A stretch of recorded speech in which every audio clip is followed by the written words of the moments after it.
And it's true. Like, I mean, as much as she comes on to Bond and as much sexual innuendo she throws at him, she's not really that dirty. Yeah, She's not really that sexy. She's beautiful. In the original movie, yeah, she's very attractive, but she's not sexy. yeah. And that's the thing about This, Moneyface. She can never get Bond because then that completely negates the point of the character. with Uh, this character, like, it's the perfect. I actually can see these two hooking up. yeah, Like, whether or yeah. not they actually do, like, I can actually see, like, a little bit of a mutual love and hate thing going on, which is great. Let's get back to tropes and perhaps how they've kind of changed in the new era. Like the old tropes Okay. versus, like you mentioned, we bring back a lot of them Hmm. still, but it's like they've changed their meaning. Like when you were talking about the Bond James Bond thing, Hmm. I love the way they used it in Casino Royale. How it's not really a thing until the very end, and it's kind of used as more of a. It's less playful than in the original. Like I mean, Hmm. Connery was definitely trying to make an entrance and make a point in his when he used it, but this was sort of like a personal statement. Like, Hmm. yeah, let me knock this guy's kneecap off and then tell him who I So, am. I am Bond now, yeah. Yeah, yeah. Um, I don't actually remember when he says it in this movie. Do you remember it all? I believe he was introducing himself to the Bond girl of the movie, Severin. Severin's her name. Mm-hmm. Bond, James Bond. Yeah. Yeah, so I mean, in the newer franchises, it's become more of a thing. Whereas again, the story has been about this sort of Smallville-esque journey of developing Daniel Craig's character into James Bond. So in every movie, I mean, again, Quantum of Solace was kind of a misstep. In fact, I was willing to give Quantum of Solace a lot more slack until I saw this movie. And Uh, this movie, the way it's written, the way it's made, makes Quantum of Solace almost completely invalid as a movie and as an entry in the franchise. It just sort of invalidates it in a way. I mean, the way I look at that one, it's sort of like a reverse Brosnan movie. Like how in Brosnan's era, they were trying to keep him hip, so they would do these weird stunts, like how they talk about in uh, Die Another Day, how they open up with him surfing into the uh, under territory. It's like, look, Bond's cool, he can surf, and it's like, all right, whatever, that's passable. But by the end of the movie, it's just too ridiculous. Yeah. Um, and then with Quantum of Solace, it was trying to appeal to that, more contemporary spy market, like Jason Bourne, and that sort of thing, and Hmm. like really trying. They certainly stole the cinematography from The Bourne Supremacy, so. Yeah, yeah. Well, that's why Sam Mendes and Roger Deakins in this are a welcome change of pace because you can actually tell what's going on. And it's worth it. But, Yeah. so yeah, so I guess if I were to talk about what it means when he says Bond, James Bond, it's just him. It's been him developing into so like at the end of Casino Royale, it meant something. In this movie, it's again it's just I am Bond, James Bond. It's again sort of just this claim is yeah I am this guy that you've watched in all these movies. And yeah, so it does add a lot of weight to it because in the previous movies when it was delivered, it always had a sort of flippancy to it. Again, when Sean Connery made his entrance, it was a sort of awesome moment just because Bond as a literary character was a sort of an icon at the time.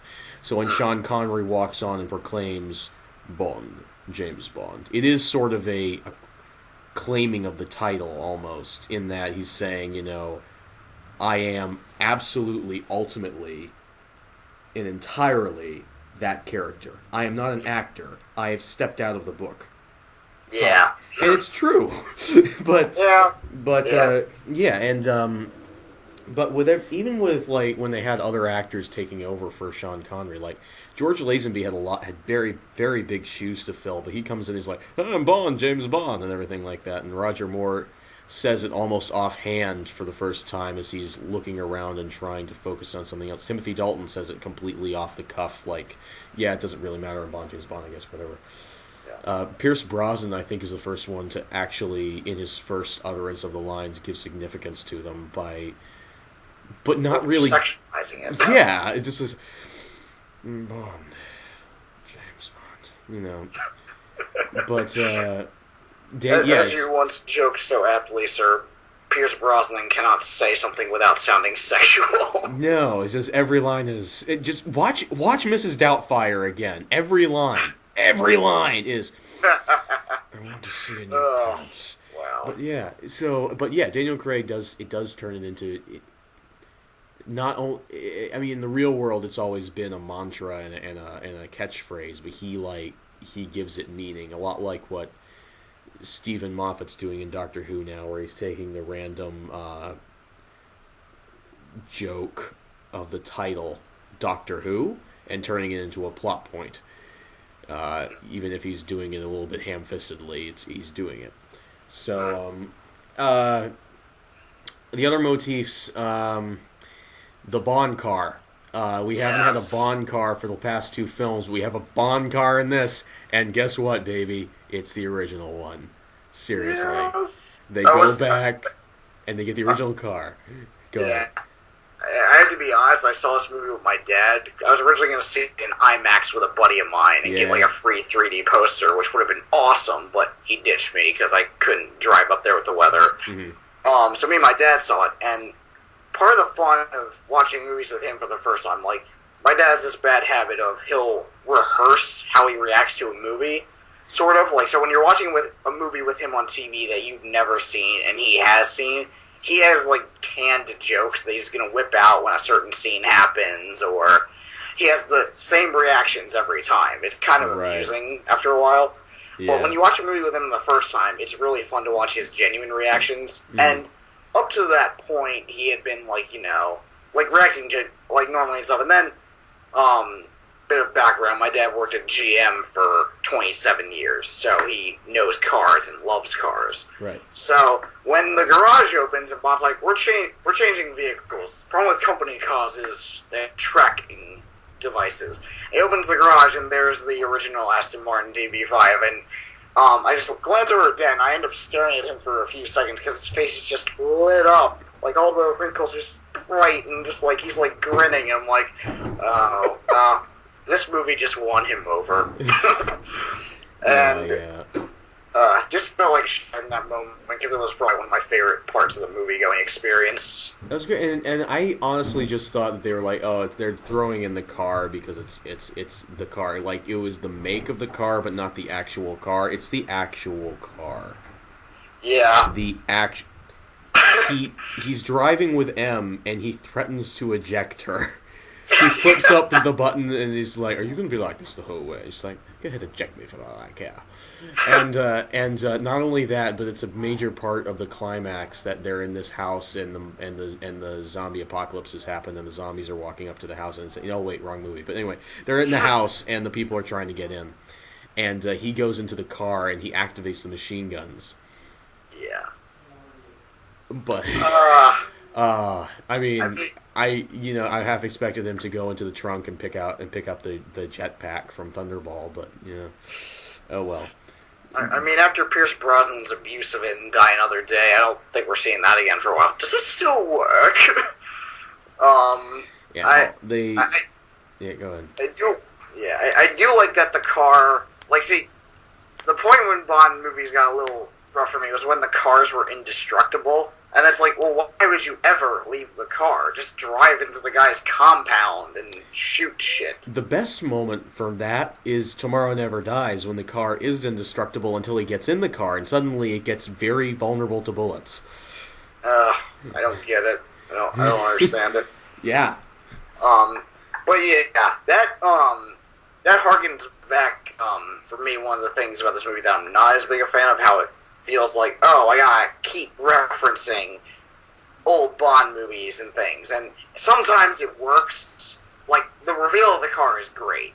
And then once you realize it is the exact car, it questions the continuity a little bit. And it's like, wait, so is he gonna pull, like, a gator suit out of the trunk and, like, throw it at someone? Yeah, so that does raise an interesting question. I I wasn't sure for a while because I'm think that this film might be implying that the other James Bond in the other movies was a different person, and then this is in the same universe. Hmm. Perhaps. But There's so many different theories about that. Like, yeah, people joke that okay, there is a James Bond rank because that's one of the big theories to explain the actors. But in this universe, this happens to be a guy named James Bond who is now 007 James Bond, mm-hmm. which I saw a joke on a review that was like, wait, this kid's name is James Bond. That's it. We gotta go assassinate his family and recruit him. And it was like, that's very dark, but I love it. Yeah, but they do make a lot of references to previous Bond films that are not in the franchise anymore. Like, especially just specifically in the Q branch thing, because he makes Q makes they joke about the exploding pen from GoldenEye, and it's like, he's like, so what have we? He's like, so here's Walther PPK. It's encoded to your palm prints, less of a random killing machine, more of a personal expression. And a tiny radio that is in a alarm signal or something. Yeah. And he's like, that's it? He's like, what were you expecting? An exploding pen? We don't really do that anymore. So that implies that they used to. And of course they find the old Aston Martin DB5, which is something that Q Branch must have whipped up at some point in the past. And there is one moment that doesn't make that's awesome, but doesn't make any sense, and that's the moment when they blow up the Aston Martin DB5. The bad guys do. Yeah. That's what Bobby was getting to when he's talking about it not being invulnerable. They blow it up, and it's this moment where we're like, oh, because it's the Aston Martin, and. So they blow it up, and we cut back to Bond watching it, and he has this face like someone just slapped his mother. And the music goes like, "Bum!" Just like, this is the worst thing that anyone could have done to Bond. His car. You shoot the girl he slept with, whatever. You kidnap his boss, whatever. You shoot the car. You shot the car. Good God. You're gonna die. You're gonna die horribly. Horribly. But here's the thing. If this was in the regular universe, I would buy that. But it's not. He just found this car. He had it because he knew where it was. Like, he had to have known of it, or he hacked into like M's file and knew about it because he's done that before. Okay, well maybe, but still, it was like. This moment is just pure, utter fan service, and it's so totally awesome. It doesn't really make a whole lot of sense. Yeah, yes. That was a very Avengers moment for me, too. A very Avengers moment?